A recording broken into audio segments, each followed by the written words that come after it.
I specifically remember,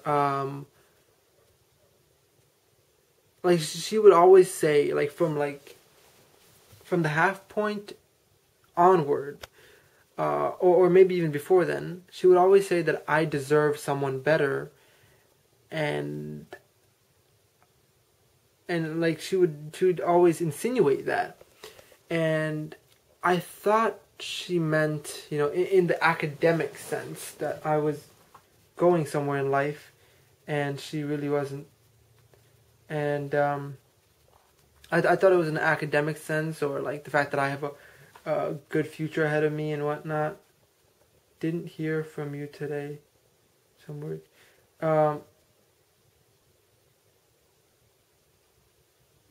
Yes, you did. So anyway, so I thought she meant in like the sense that I'm going somewhere with her life, and she's not really going somewhere with her life. And in that sense, I deserve more. But like now, I come to see that it wasn't because of my academic achievements or the bright future that is apparently ahead of me. The reason that I deserve someone better and that she doesn't or didn't deserve me is because I loved her, or I love her more than she loves me. And I don't deserve that. I deserve someone who loves me just as much. And I want that so badly. I want someone to be as crazy about me as I am about them. And I thought she was. I thought she was crazy about me. But turns out that I was not just crazy about her, but I'm just crazy, period. So that's why we failed. Or we are failing right now. I don't know what's going to happen. But that's why we are lacking, because she is not as committed to this bond as I am. Like, all in. Like, all cards are in for me. And I told her that, that is the downfall, because you didn't love me as much as I loved you. And in the middle of, I think, that conversation or whatnot, like, I said, if I never get to tell you this again, I just wanted to reiterate these words. And she's like, is it I love you? And I just ignored it, and I was like, I wanted to reiterate these words because although I can say it to countless people, it wouldn't be meaningful as me saying it to you. I just wanted to say, I love you. And then she said, I love you more. And I was like, you have a funny way of showing it. So anyway, I was talking about, the Notebook and the fact that how it's kind of like the Notebook. And I was like, you remember that card that I wrote you? It was like the Saturday before my graduate program started. We had our last date, on which she said she never wanted to hear or see me again. Like, again, another time she gave up on me. So maybe if she didn't give up on me this many times, maybe she could have had the privilege of being with me. So anyway,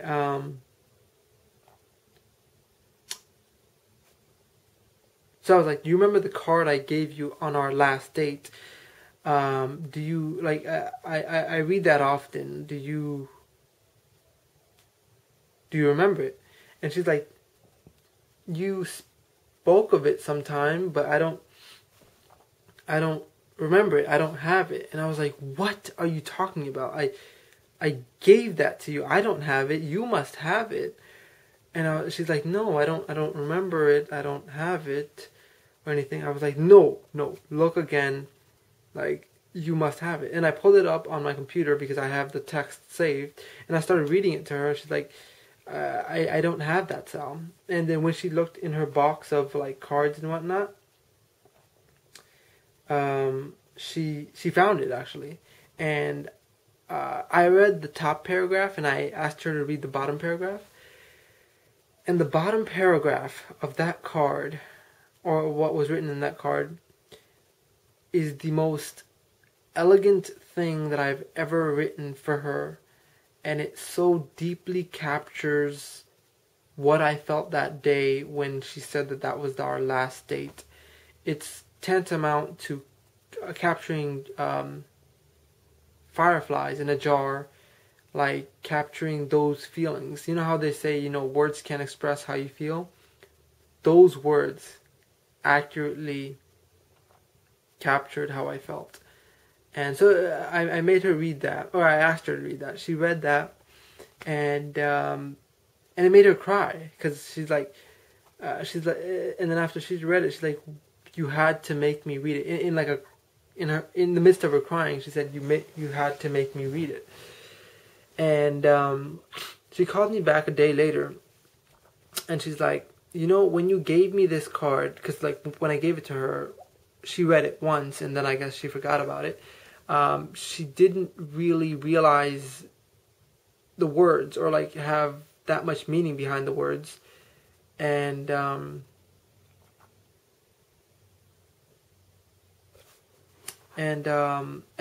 now she is able to find meaning in those words. And I was like, that's exactly how it's going to be like if you marry that other guy. You're not going to realize it now because you're pressured from all this, all these sides and whatnot. As soon as all those pressures stop and you're alone with him and he's not me, everything might come back to haunt you. Because after that, no one's going to bother. They're not going to bother you in the sense right now there's a lot of pressure, so it seems like the decision to be made, but it's an awful one. So anyway, I'm glad I got to talk right now. I feel much better. It's been a long day, and I've fasted, so right now it's 6:42, and I should be heading home to break fast, and I will continue to fast until an answer comes to me. Because yesterday, I was driving home, listening to Teardrops on Fire, which is a pretty good song, and as I got off the highway, I realized something, that in everyone's mind that is involved in the situation, there is a creator that is looking upon us and wanting the best for us. Everyone in this situation, other than me, believes in destiny. And I was like, I don't. Am I wrong for that? And instantaneously I realized that the one person that could solve this was her, but beyond that was our creator. And I was like, I am going to invest in it and believe earnestly that through prayer and through this yearning expressed through a creator can manifest an effect. And that is what I'm doing now. So since yesterday I've been more religiously invested, and I'm fasting today. I will continue to fast until an answer comes to me.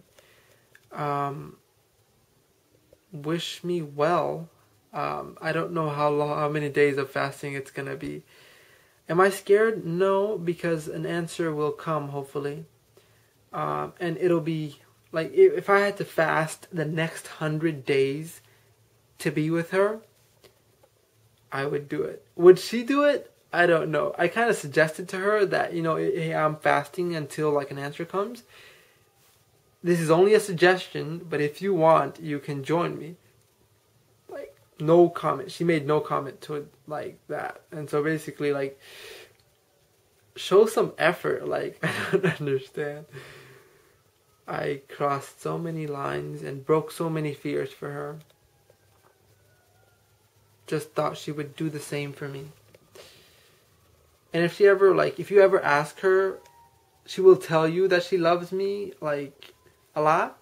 But again, the invisible dragon in the garage.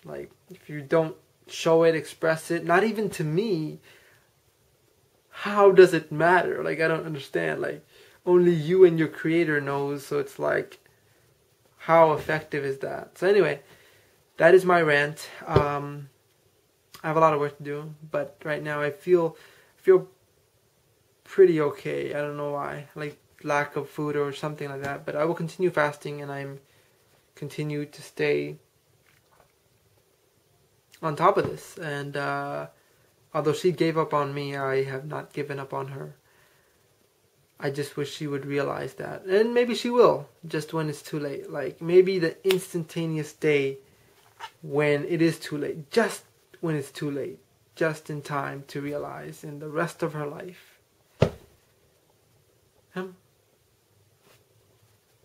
I did my part. Wish you would have done yours.